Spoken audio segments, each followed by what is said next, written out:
From Liverpool to Quebec, a journey through time that changed their lives.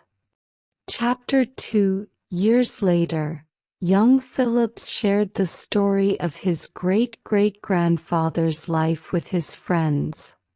Phillips, what if we retraced his journey in reverse after we graduate this June? Suggested Edward, the most adventurous of the group. Even though more than 150 years have passed, we could experience Liverpool in a whole new way. Phillips was thrilled by the idea, and his other two friends, Mark and Julian, eagerly joined in. But there was one crucial detail: they wanted to make the trip by ship, just as Phillips' ancestor had done.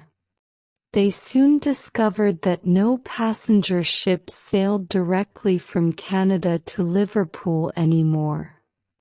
However, they found an alternative. They would fly to New York and board a cargo ship that offered a few cabins for passengers. The journey would be slow, but they wanted to experience the same emotions that past immigrants had felt while crossing the Atlantic Ocean. After days at sea, surrounded by the sound of crashing waves and the creaking ship, they finally saw Liverpool on the horizon. Upon arrival, they explored the historic port city, visited the old docks, and searched the municipal archives for documents about Phillips' great-great-grandfather's voyage. One evening, while at a tavern near the harbor, they met Thomas, a young English fisherman who, like Phillips' ancestor, dreamed of exploring the world but lacked the means to do so. Inspired by the story of Phillips' great-great-grandfather, the four friends decided to help him.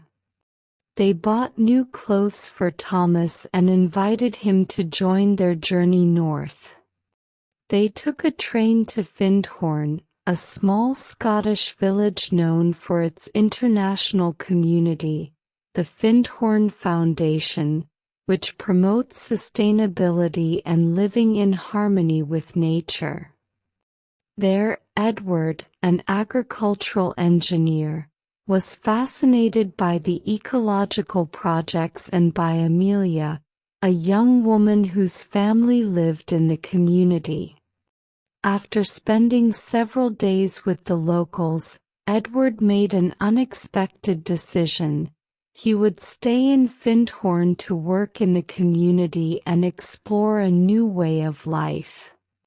As a gesture of friendship, he gifted his return ticket to Thomas, giving him the opportunity to fulfill his dream of visiting Canada.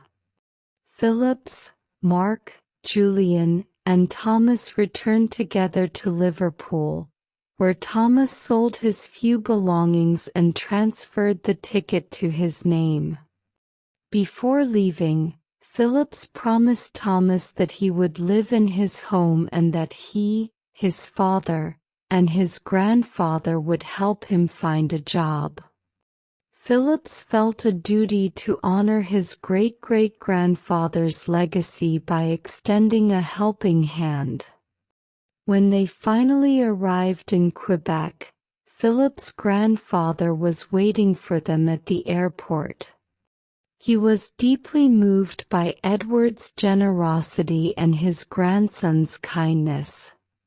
A few days later, they kept their promise and found Thomas a job at O'Connell's warehouse.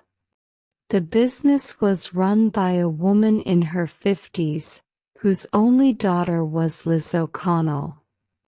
One evening at dinner, Phillips excitedly announced, "Family, do you realize what this means?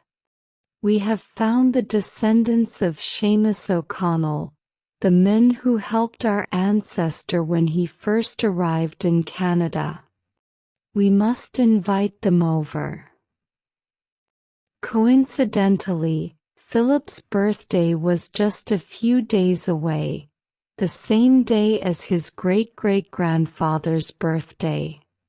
The family agreed that this was the perfect occasion to celebrate both the birthday and this unexpected reunion of their family histories. The dinner was a great success, and over time, Phillips and Liz developed a strong relationship.